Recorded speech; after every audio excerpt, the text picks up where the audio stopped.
یہ وہ ہے جو اللہ نے آپ کے لیے لکھ دیا ہوا ہے، بیماری، صحت، رزق، یہ میں نے اور آپ نے سمجھنا ہے۔ اور دوسری بات یہ ہے، لیکن دوسرا جو ہے اختیاری دائرہ، وہ ہے شرعی دائرہ، شرعی امور کا دائرہ۔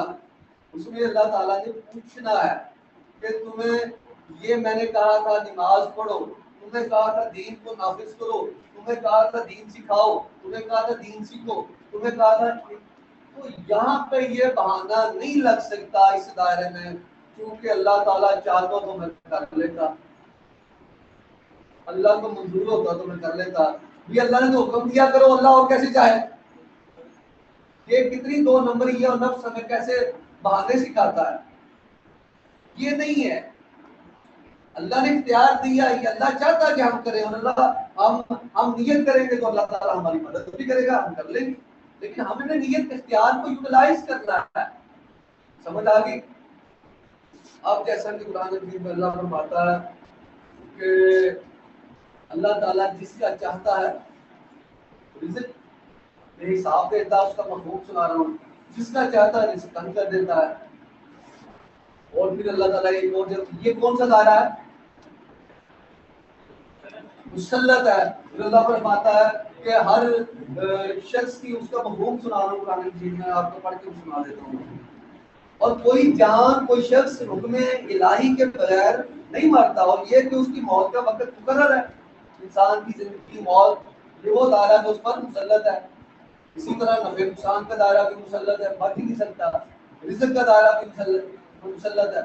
اب تو سمجھنے والی بات یہ ہے کہ جس دائرے میں ہمارا حساب ہے، جس دائرے میں ہمارا اختیار ہے، اس پہ ہم نے کام کرنا تھا، اور جو دائرہ تو فکسڈ ہے اس میں کمی اور بیشی ہو نہیں سکتی، رزق میں تو ہو ہی نہیں سکتی۔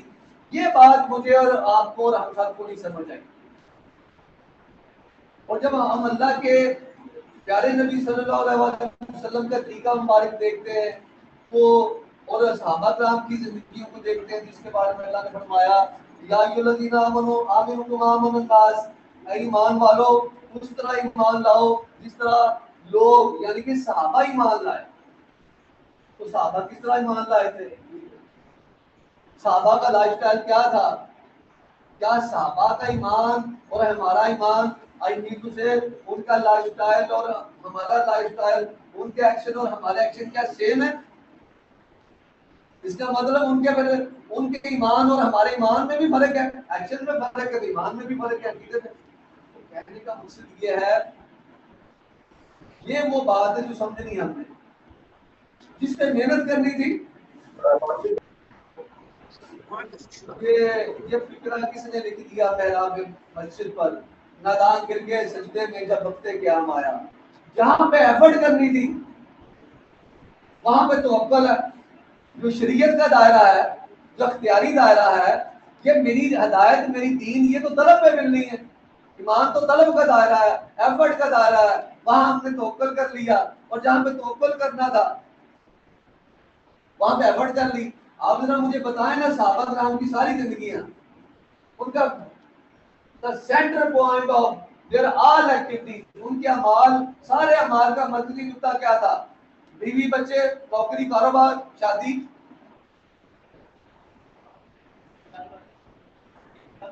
اللہ کو راضی کرنا، دین کی سربلندی، اسلام کا نفاذ، اور اللہ کے دین کو ساری دنیا میں پھیلانا، یہ دو کاز تھے۔ ہم نے اصل میں دو نمبری کیا کی؟ ہم نے اس عقیدے کا مطلب ہی بدل دیا جو اللہ نے کہا تھا، اس کلمے کا مطلب ہی بدل دیا، اللہ کو ماننے کا مطلب ہی بدل دیا، نبی علیہ السلام کو نبی ماننے کا مطلب ہی بدل دیا، ٹھیک ہے نا؟ کلمہ تو ہم نے بھی پڑھا، کلمہ ہم نے بھی پڑھا، کلمہ انہوں نے بھی پڑھا، ان کے اعمال اور ہیں، ہمارے اعمال اور ہیں، ان کے مقاصد اور تھے، ہمارے مقاصد اور ہیں۔ تو مسئلہ تو ہے، پرابلم تو ہے، اور سب سے بڑا مسئلہ پتا کیا ہے؟ ہم سمجھتے ہم ٹھیک ہیں، یعنی کہ ہمیں یہ بھی سمجھ آ گئی ہے ہماری زندگی صحابہ کرام کی طرح، ان کے وہ آبجیکٹو جو ان کے تھے ہمارے نہیں ہیں، جو ان کے ایکشن تھے ہمارے نہیں ہیں، ہماری دوڑ دھوپ رہتا ہے، ہمارے اسٹینڈرڈ رہتا ہے، ہماری ڈیفینیشن رہتا ہے، ہماری کنسپٹ رہتا ہے، اور ہمارے حالات رہتا ہے، پھر بھی ہم سمجھتے ہم ٹھیک ہے۔ یہ سب سے بڑی بیماری ہے۔ یہ سب سے بڑی بیماری یہ ہے کہ ہم کہتے ہیں ہم ٹھیک ہیں. یہ پانی ملے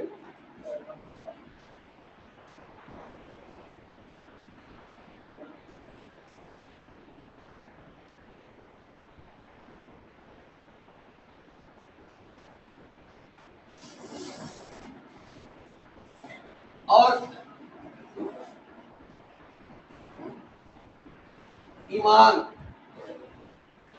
ایمان کا جو مطلب ہے